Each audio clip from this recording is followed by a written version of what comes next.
Okay, so this is a video review comparing two cheap angle grinders. The one on the left here, so-called Macallister brand, I've just opened the box. That's from Screwfix. And on the right, so-called Guild brand, that is from Argos. The one on the right goes for as low as 17 quid, I think. The one from Screwfix is usually a bit more expensive, but they both typically seem to retail around 20 quid-ish, low 20s, so they're comparable price-wise. So yeah, in the box from Screwfix we had some instructions to be ignored.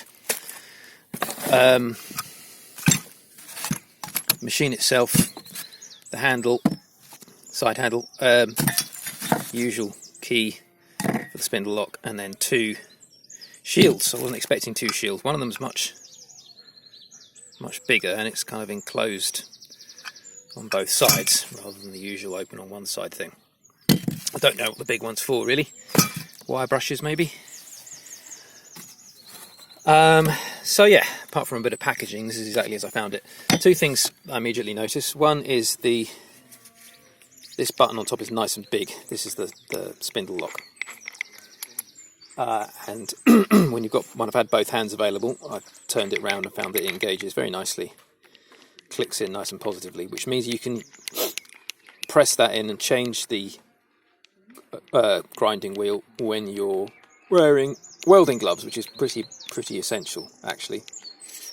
And then this button is on top. This is the power button, and you've got these two rubber pads here. I suppose that's, well, if you put it that way up, it doesn't start itself off.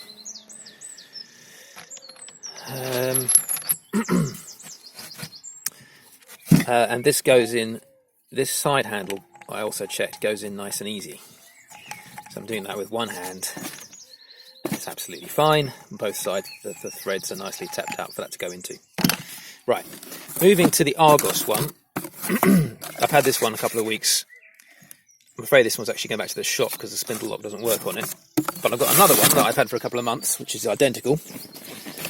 Except for this one, everything works fine, the spindle lock works. But having said that, it's this tiny little button, and you can really not get your fingers on it and press it down when you're wearing welding gloves.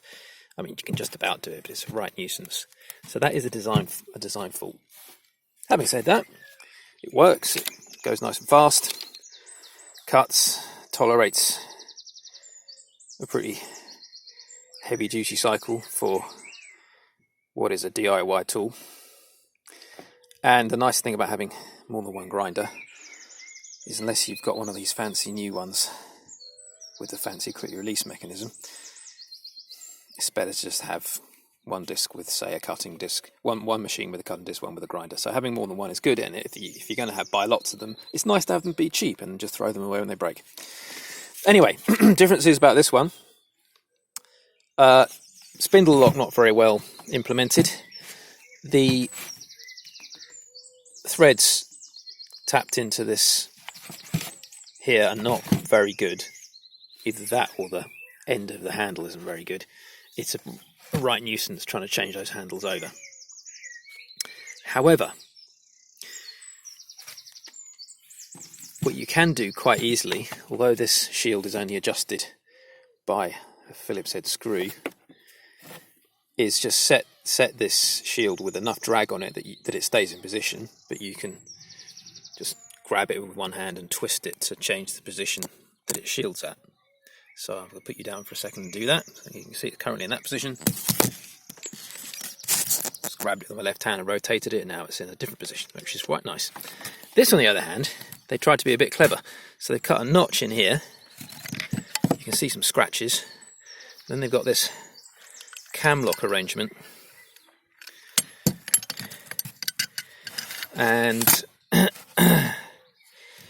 actually on the Screwfix one here, which we're dealing with here, you've got all these notches and this groove cast into the aluminium head of the machine. It doesn't really look like they marry up very well with the shield. But anyway, you kind of juggle the shield on, flip over the cam lock, that works fine. But then, again, I kind of need a third hand here, but if if you try and rotate that round to adjust the position, it sort of threatens to fall off or go wonky.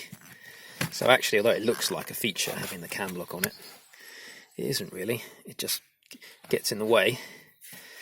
I mean, it literally gets in the way because the head of it here, the head of this nut, or bolt rather, if you rotate it far enough, it crashes into the body of the grinder. So it's not that great. So, which is better? Well, I say price is similar.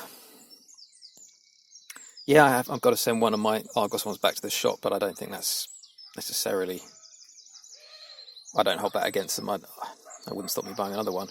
What might transpire in favour of this over time and experience is the quality of the spindle lock. That's a big part of day-to-day functionality. The other is whether you like the on-off switch being underneath, as it is on the Argos one, with this thing here that prevents you accidentally triggering it when you put it down. I think that's quite nice. It's a big, long... The whole black thing is your on switch. That's quite nice. I like that. This, I'm thinking, is going to lock in place. I hope it is, once there's power to it. But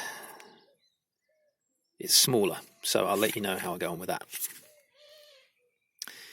The Screwfix one is heavier, perhaps. Hard to say, actually. I won't say that unless I've weighed them. But looking again, the shield, even the minimum shield on the Screwfix one is about, well, overall it's maybe about the same, because the back of the, because actually a different shape, the back of the Argos one is dished. But it looks like the shield is a tiny bit fatter on the Screwfix one, which may be a good thing or a bad thing depending on what you're sticking in the grinder.